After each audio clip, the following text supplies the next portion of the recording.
ಬಳಕೆಯಲ್ಲಿರುವ ಸಾರ್ವಜನಿಕ ಸ್ಥಳದ ಹೆಸರನ್ನು ರಾಜ್ಯ ಸರ್ಕಾರ ಪೂರ್ವ ಮಂಜೂರಾತಿ ಇಲ್ಲದೆ ಯಾವುದೇ ಸಂದರ್ಭಗಳಲ್ಲಿ ಬದಲಾವಣೆ ಮಾಡತಕ್ಕದ್ದಲ್ಲ.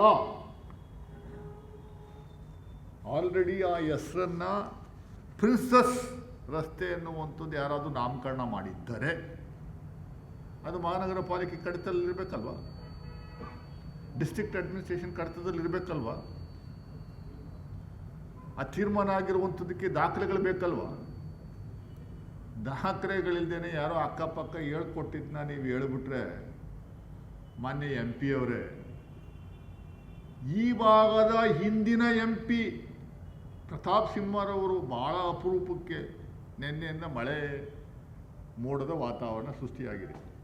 ಅವರು ಪಾಪ ಮಾನ್ಯ ಮುಖ್ಯಮಂತ್ರಿಗಳನ್ನು ಭಾಳ ಪ್ರೈಸ್ ಮಾಡಿದ್ದಾರೆ. 10 ಆಸ್ಪತ್ರೆ ಕೊಟ್ಟಂಥ ಧೀರ, ಮೈಸೂರು ನಗರದ ಸುಪುತ್ರ.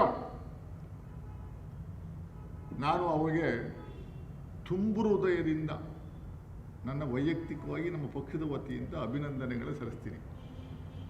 ಮಾನ್ಯ ಮುಖ್ಯಮಂತ್ರಿಗಳನ್ನು ಹೊಗಳಿದ್ರು ಅಂತ ಅಭಿನಂದನೆಗಳು ಸಲ್ಲಿಸ್ತಾ ಇರ್ತದಲ್ಲ, ಸೋತ ಮೇಲೆ ಟಿಕೆಟ್ ವಂಚಿತರಾದ ಮೇಲೆ BJPಯವರ ಹಿಡನ್ ಅಜೆಂಡಾ ಈಗಲಾದರೂ ನಿಮಗೆ ಅರಿವಾಗಿದೆ ಅನ್ನುವಂಥದ್ದು ನನಗೆ, ನಿಮಗೆ ಜ್ಞಾನೋದಯ ಆಗಿರುವಂಥದ್ದು ನಾನು ಮೆಚ್ಚುತ್ತೀನಿ.